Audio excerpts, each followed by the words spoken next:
હા તો હું જઉં. હો તો તમે તાર તમારી વાતની ખમાન મજા લ્યો. આ બેરી મફુજી જેના જેના હંગાત ખાઈ જાય પાછું. હવે એ તો થઈ ગયો. એ ઉભા રહો. એ મારો ભાઈ વાપડો મારી વાત. આ તો બેરા છે, કુદરત રીતે બેરા છે, બરાબર. કુદરતે બેરા કર્યા છે અને આવી રીતના કોકની મજાક ઉડાવવા લઈને ના આવરાય. એ વાત સાચી મફુજી, પણ અમારે આર્યો ને. આપણે નહીં છોડવું. વાપડો. આપણો મારી વાત.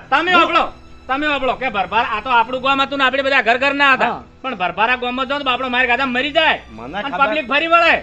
બધી મને ખબર છે, પણ આ રહ્યો કે કાકા લઈ રો કે વસ્તી પેલા ને હશે ને આ બીજા વાયા ને હસી એવું કઈ લઈને આવ્યો છે. મેં ના પાડી હતી કે વાત બે વાના વાત. બાપડા ને એ લઈ દે હું કોમ છે. હા એમ નહીં પણ એરો ન્યાનો છે પણ તમે તો ન્યાના નતા ભાગડી બધો નહીં અલ્યા ભાઈ હું ન્યાનો જ છું, એના આગળ એ બુદ્ધિ મારા કરતા 4 ગણો આગળ છે. ઈમો ને પેલા ડોહોભાઈ કઈ જાય કે આખું ગામ મૂર્ખું છે. તે આટલી ગળા પણ એ હરીબા હતા તા એ વખત તમે બધા ચો ગયા હતા. પણ અમને જો ખબર હતી કે તમે ઠુવા